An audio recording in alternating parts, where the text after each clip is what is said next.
In this video, we will learn how to write a vector in component form given only its magnitude and direction. So what do we know so far? Before we can talk about how to calculate the component form of a vector given only its magnitude and direction, let's review that. We've seen how to draw vectors according to their initial and terminal points, and how to find the position vector.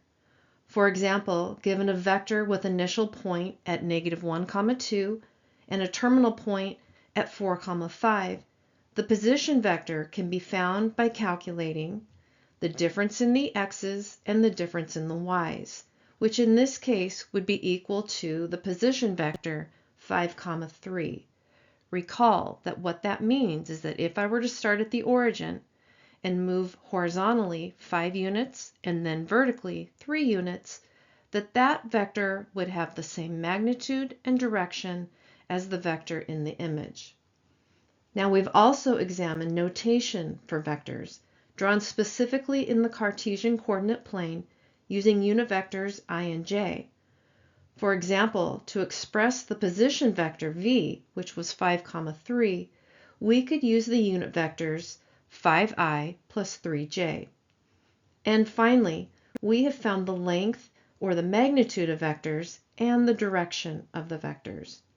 In this example given, the magnitude of vector v could be found by taking the square root of 5 squared plus 3 squared, which equaled the square root of 34, or approximately a length of 5.83. And the direction could be found by using right triangle properties for tangent, where the tangent of theta is equal to the side opposite over the side adjacent, or 3/5. Theta in this case would then be 30.96 degrees. Now we want to combine all of these key points to look further at the ideas of finding magnitude and direction. Calculating direction follows the same straightforward process that we used for finding polar coordinates. We find the direction of the vector by finding the angle to the horizontal. We do this by using the basic trigonometric identities, but with the magnitude of the vector replacing the r that was in the polar coordinates and represented a radius.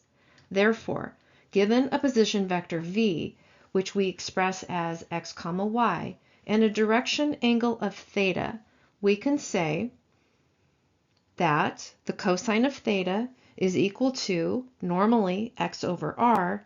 We're now going to replace that with x over the magnitude of the vector. And for the sine of theta, we know that that is equal to y over r. We are now going to express that as y over the magnitude of vector v. Now, solving for x and y will give us that x is equal to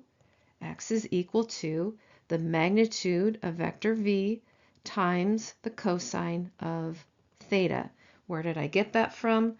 In that upper equation that said the cosine of theta equals x over the magnitude of v, then I can just get the x by itself by multiplying both sides by the magnitude of vector v, and we see that what I'm left with is that x is equal to the magnitude times the cosine of the angle. I'm going to do the same thing for y. I'm going to multiply both sides by the magnitude of vector v.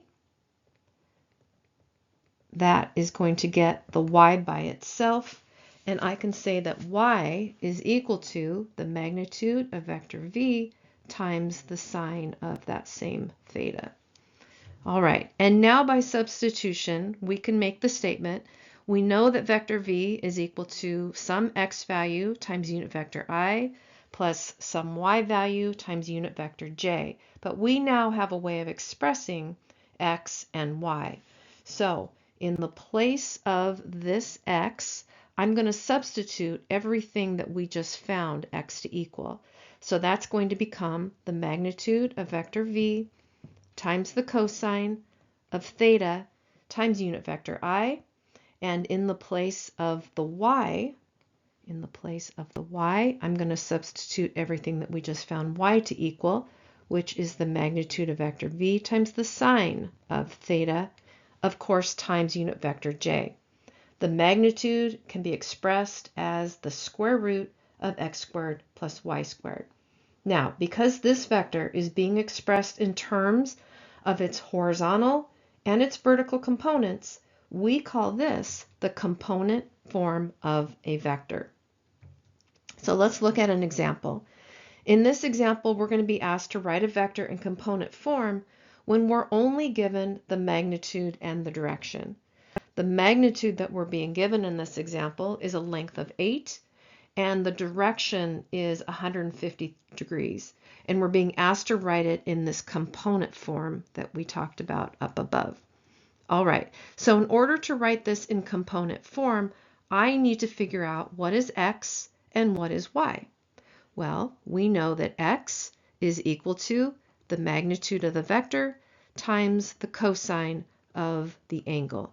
We've been given a length of 8, which is the magnitude, and we've been given a direction of 150 degrees. Now, 150 degrees is one of the angle measures that is one of our common angle measures. We know that the cosine of 150 degrees is negative square root of 3 over 2. So I don't need a calculator. I'm simply going to simplify this and call it negative 4 times the square root of 3. Now, to find out what y is, going to do the same thing, but this time instead of finding the cosine of theta, I'm going to find the sine of theta. Magnitude is still 8.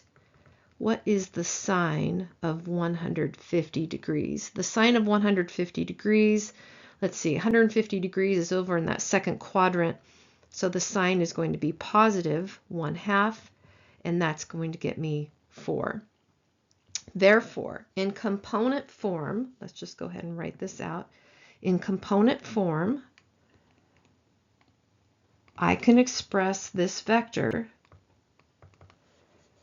as vector v equals negative 4 times the square root of 3i plus 4 times unit vector j. Let me say that one more time. Vector v is equal to negative 4 times the square root of 3 times unit vector I plus 4 times unit vector j.